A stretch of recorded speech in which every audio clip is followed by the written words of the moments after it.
Hello my babies, how are we all doing? Welcome back to my YouTube channel. My name is Gift Guru. I'm a Nigerian YouTuber who recently moved from England, United Kingdom to Alberta, Canada. And if this is your first time watching any of my videos, don't forget to hit the subscribe button below. My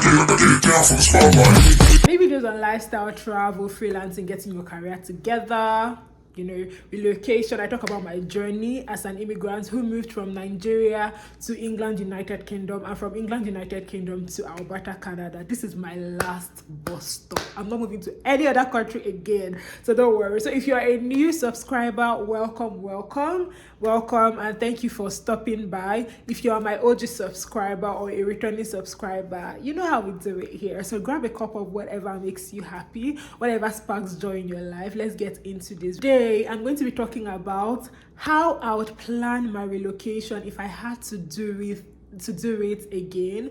Some mistakes that I made in my relocation journey, avoidable mistakes that I made in my relocation journey that I feel that you do not have to make, especially if you're coming as an international student or if you're landing as a permanent resident. The first one is not having a goal. Like, most of us relocate without having a goal. Why do you want to leave Nigeria? I just want to leave. Nigeria is so bad. I just want to jackpot. Everybody is doing it. I want to do it. You're going to make a very big mistake if you move abroad without having any plan in mind, or if you move abroad because everybody is moving abroad. It will end in tears. You will get so freaking frustrated. It will end in tears. You need to have a plan. What do you want to do? You're coming to study. What do you intend to do after studying? What course have you chosen to study? What are you going to do after studying? What other career paths can you explore with this degree that you're going to get? For instance, I have a master's degree in management with digital marketing, but then in my modules we did finance, we did I think using financial data, we did analytics and operations, we did HR and marketing, and my project was in integrated marketing because I was majoring in digital marketing. So these are 4 career paths that I can explore with my master's degree. So aside from saying, I have an MBA, I want to use MBA to get into this particular field, you need to think of other things that you can use your MBA to do. Do not be like so stuck up on one particular career path. You can explore as many career paths as possible. It is extremely important to have a plan of what you want to do when you are moving abroad. When you're done studying, you want to get into tech. So what's the plan? As a packing shift up and down, the time that you're supposed to use to learn the skill that you need. I know that you need the money, because you have school fees to pay, you have people back at home that you need to send money to, but you need to also look ahead. What do you want to do in the future? After studying, what is it that you want to do? What's your goal for relocation? It's very important. You need to have a goal for relocation. If you want to go into a field, you want to go into corporate, how are you doing that? You need to have a plan. It's very important. You need to have a goal for this relocation. Do not relocate because everybody is doing it. You need to have a plan for your relocation. Tip that I'm going to give, which is also related to the first tip that I gave, is what's the end goal? There needs to be an end goal. Is your end goal staying back in the UK, in Finland, in Ireland, in Portugal, in Poland, in Canada? What is your end goal? Is your end goal getting permanent residency, citizenship in the future? If this is your end goal, what are you doing about it? For me, my end goal when I was studying in the UK was moving to Canada as a permanent resident. I'm telling you guys the truth. I have been planning my Canada journey since like 2021. That was when I started. I paid for my CIIN exam. I wrote an IELTS then that also expired. And I started planning my Canada relocation. I did my West for my bachelor's degree. And I also wrote the CIIN to give me extra points because I didn't have a master's degree then. I had an end goal and I did not let this end goal slide. Immediately I was done with my project. I finished my project in June of 2023.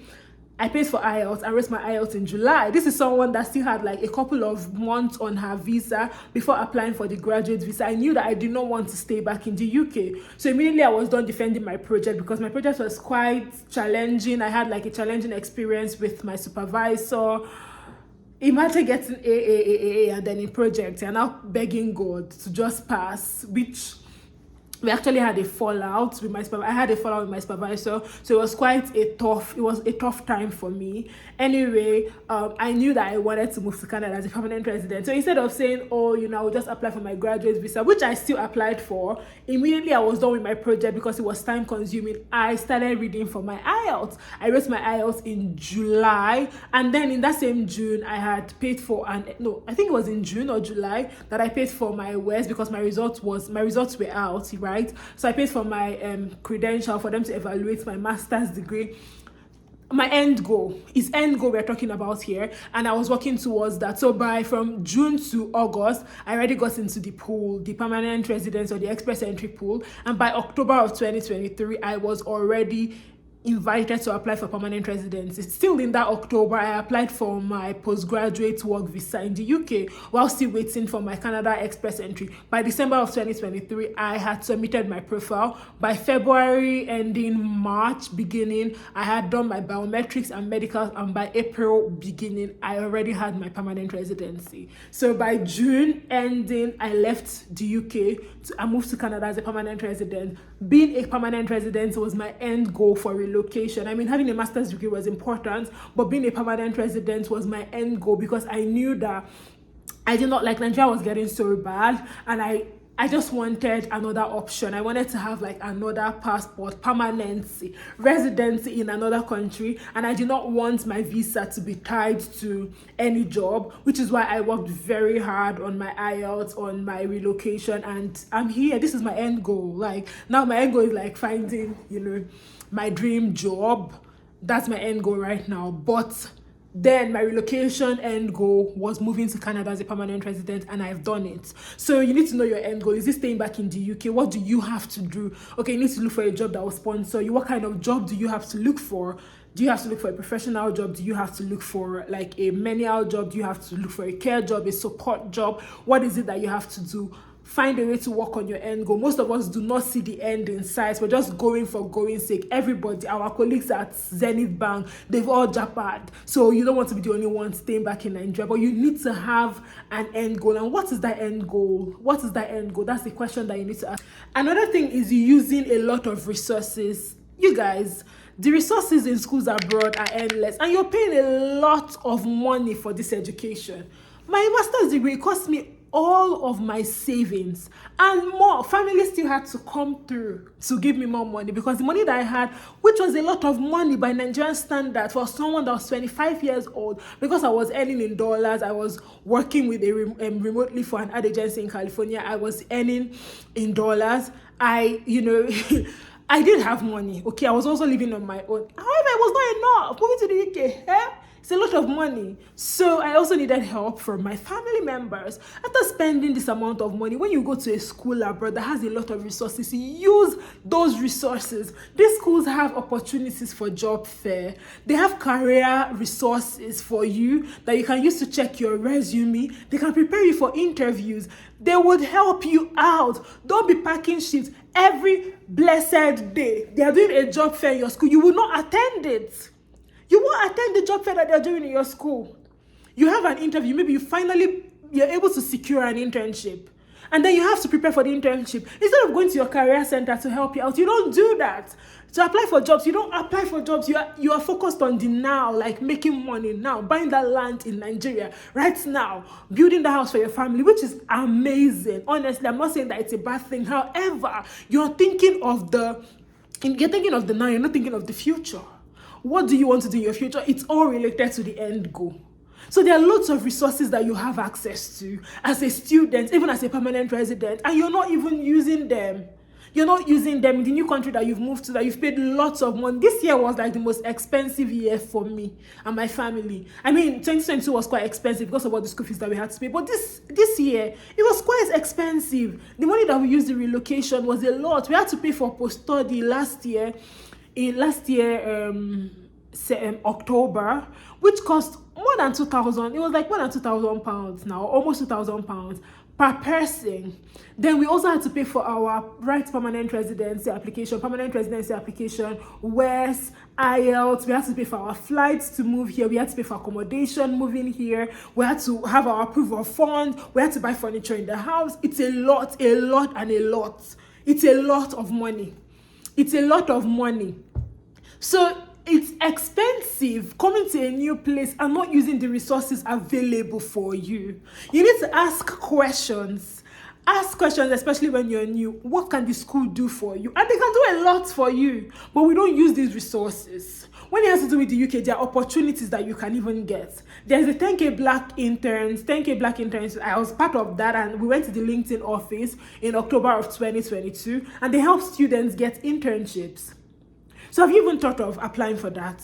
Have you reached out to your school's career center to help you out in this? To tell you what you need to do, to prepare you for the interview that you have? No. Have you reached out to them to show you the format of the resume or the CV in the country that you're currently in? Or are you using your Nigerian resume or CV to apply for jobs in the new country that you're in? Because you know that it's not work. Different countries have their different resume formats.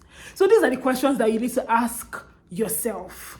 These are the questions that you need to ask yourself. What resources are available? Even here in Canada, moving here as a permanent resident, there are resources available for newcomers that I did not even know about. There are a lot of benefits that newcomers get. There are lots of resources. You have organizations that help you get a job. They help you out with your interviews. They help you prepare for interviews. They give you training so that will help you in the job market. But are you using them? Have you found them out? Are you doing your research to know what is available for you? Lots of resources. You paid a lot of money to be here, to be where you are. I paid a lot of money to be here. Nobody brought me here, dashed me any money. It took me and my family, we worked hard to be here. So lots of opportunities in where you're moving to. You're not using them. What are you waiting for? Why are you not using them? The thing that I would do if I had to do my relocation again is to be mindful of the company, the community that I have. I got passed for an internship. I'm going to be honest with you guys. Even though I got to the final interview, I didn't get in because of I didn't have like enough marketing analytics skills, and they took someone that had the person that I was competing with basically had more marketing analytics skills than I did. So I got passed for that internship, and it was in a finance company. But I remember when I was about to do the final stage of the interview, I told like a girl that I was working with, then I was in care, and I was like, oh, I have this internship, this is how much they're paid. It was not as much as you probably get in care, but it's an internship that would give you work experience in the UK. And she was like, oh, you need to leave that thing and focus on this. Which, I mean, working in care is not bad. Like, I always say that without me working in healthcare, I would not be in Canada today. So I'm extremely grateful to working in healthcare. Healthcare people are so amazing. And to be honest, I had a very good time working in healthcare, especially when I worked in disability support. It was such an exciting time. However, what I'll have to say is that you need to be very careful of the people that you meet when you come to a new country. There are people that will tell you that, oh my God, it's not possible to make it here. You must suffer here. Everybody will not suffer. Everybody's story is not the same thing. Some people will have a very hard time. Some people will have it easier, and that is extremely okay.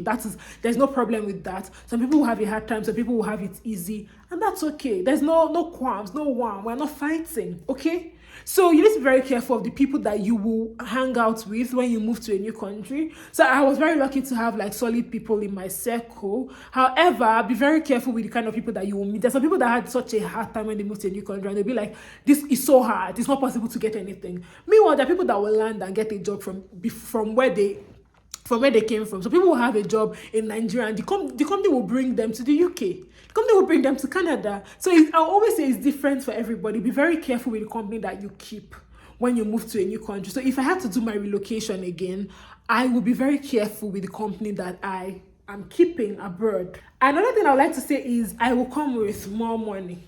Like, moving to a new country requires a lot of money, and while I came with money, I would come with more money, okay? I'll come with more money. If I'm a student, I will try my possible best to pay off my fees before moving, because if you don't do that, you would just be frustrated, okay? You will just frustrate. You'll be so frustrated. So I will try to come in with money when I'm moving to the UK. Do you understand? When I'm moving to a new country, or when I'm moving, basically, I'll try to come with more money. So that's something that I would say that if I had to do my relocation again, I would pay my fees in full before coming, because that fees, the remaining part of the fees, it stressed me, okay? It really, really stressed me. I got emails from school from school like a couple of times, so it really stressed me. Another thing I'll say is getting accommodation. For this one, I do not have experience in not getting accommodation, because even when I moved from Nigeria to the UK, I had an apartment before I moved. When I moved from the UK to Canada, I had an apartment before I moved. So I might not be the right person to say this, but I would say that if I had to do my relocation again, or if I had to advise someone who is trying to relocate from anywhere to somewhere, I'll say that it will help you it will help if you get an accommodation from where you're coming from, instead of coming and looking for accommodation. Accommodation is like the first major needs of man: food, clothing, and shelter. That shelter, very, very important, because by the time you have somewhere to live, you have an address that you just apply for a job, you just have somewhere that you come and cry in when the day is over. A kind of permanent place that you will come and cry in when the day is over, because you will cry a lot. Okay, you cry a lot. Another advice that I would give if I had to do my relocation over, or if I had to advise someone who is moving to a new country, is make sure that you have important skills. Everybody will tell you learn how to make hair, learn how to braid hair, learn how to sew and all of that. I agree, but then it depends on what you want for your life, which also goes back to the goal thing I talked about. What do you want for your life? What do you want in your life? What is it that you want in your life? If what you want in your life involves like having a good corporate career, you need to start making the connections immediately you land, because if not, it's going to end in tears. Okay, so yeah, you need to know what you want to do and find a way to have your transferable skills from Nigeria. If you're working in corporate in Nigeria, make sure you find a way to have transferable skills that you can use in the job market in the UK. I feel that you can start with anything, customer service, just start with something, and it's possible for you to move up the ladder in that particular company than to just get a new job. Is like most companies hire internally. They'll like their candidates or people that have already worked with the company, because the person understands the company culture. So make those connections, like learn those skills, find a way to tie your transferable skills to what you want to do. I've seen people in Nigeria move to the UK, learn data science, and are working as data analysts now. I've seen people that learned how to code and are currently software engineers in the UK. You can do whatever career you want to do. I've seen people that wanted to be nurses, that were not even in nursing at all in Nigeria, move to the UK and now are nurses. You can do whatever it is that you want to do. Okay, and I know that this is giving like motivational speaker, and I don't like to sound like a motivational speaker. However, I'm just trying to say the truth. If we're going to tell ourselves the truth, let's tell ourselves the truth. Another thing that I would do is come with my clothes. This one is for me, because like moving from the UK to Canada, I was told, oh, your jackets will not work. Why is my jacket working in I know that my jackets will not probably work in -20, -30, -40, even -50, but my jacket will work in -5. Why will you tell me to leave my thick jacket and come here without any jackets? I have to start buying jackets from scratch. Don't you know that immigration is expensive? Don't you know? The thick jackets that we brought from the UK, they'd be very helpful. On Saturday, it snowed. And the jacket I was wearing, I didn't feel any cold at all. It wasn't cold for me at all. And it was like -3. But it wasn't cold for me at all. Like, I felt very warm in it.